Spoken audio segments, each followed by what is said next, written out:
மைசூர் பா பாதுஷா ஆஷ்வி இன் அஸ்வின் சொக்க வைக்கும் பலகாரம் அதுக்கு ஆஷ்வி இன் அஸ்வின். தமிழக வெற்றி கழகத்தின் தலைமை அலுவலகத்திலிருந்து நமது செய்தியாளர் சந்தானம் இணைகிறார். அவரிடம் கேட்கலாம்.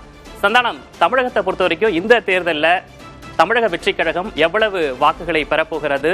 ஒரு முக்கியமான திருப்பு முனையை ஏற்படுத்த போகிறாரா விஜய் என்ற எதிர்பார்ப்புகள் எல்லாம் மேலோங்கி இருக்கு. அங்க பொறுத்த வரைக்கும் அலுவலகத்துல தற்போது யாராவது நிர்வாகிகள் இருக்காங்களா? அங்க என்ன சூழல் இருக்கு?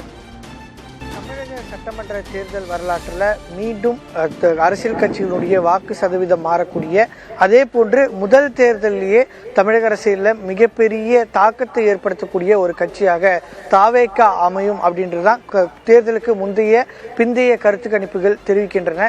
இந்த நிலையில் தான் தமிழக வெற்றி கழகத்தினுடைய தலைமை அலுவலகத்தில் நம்ம இருக்கிறோம். இப்போ பொறுத்த வரைக்கும் இங்கு எந்த ஒரு கட்சி நிர்வாகிகளும் இல்லை என்றாலும் கூட சரியாக 8 மணி முதல் இங்கு வந்து இந்த தேர்தல் வாக்கு எண்ணிக்கை நேரலை செய்வதற்கான ஏற்பாடுகள் செய்யப்பட்டிருக்கிறது.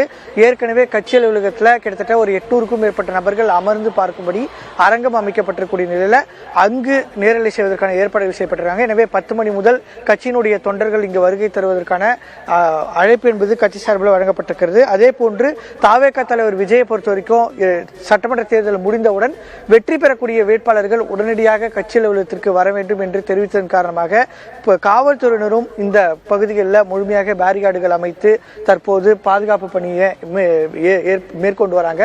அதே போல குறிப்பாக பார்த்தோன்னா வந்து கட்சியினுடைய தலைவர் விஜய் பனையூருக்கு எப்போது வேண்டாலும் வரலாம் என்ற காரணமாக காவல்துறையினர் இந்த தெருக்குள்ள வந்து பொதுமக்கள் அவசியமின்றி உள்ளே வருவதை தடுத்து வரக்கூடிய பணிகள் இருக்கிறாங்க. இந்த சட்டமன்ற தேர்தலை பொறுத்த வரைக்கும் தாவேகா தலைவர் விஜயினுடைய தாக்கம் எந்த அளவுக்கு இருக்கும் அப்படின்றது தான் கடந்த ஒரு வார காலமாக மிகப்பெரிய பேச்சுவார்த்தையாக இருக்கிறது.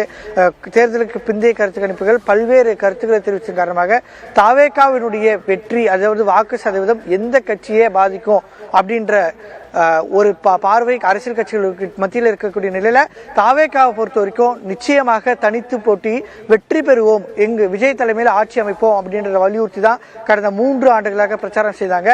இப்போதும் தாவேகா வெற்றி பெறும் அப்படின்றது தான் வந்து அவருடைய கருத்தா இருக்கு.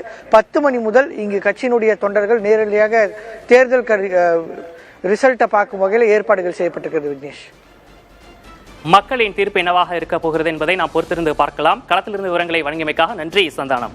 மைசூர் பா பாதுஷா ஆஷ்வி இன் அஸ்வின் சொக்க வைக்கும் பலகாரம் அதுக்கு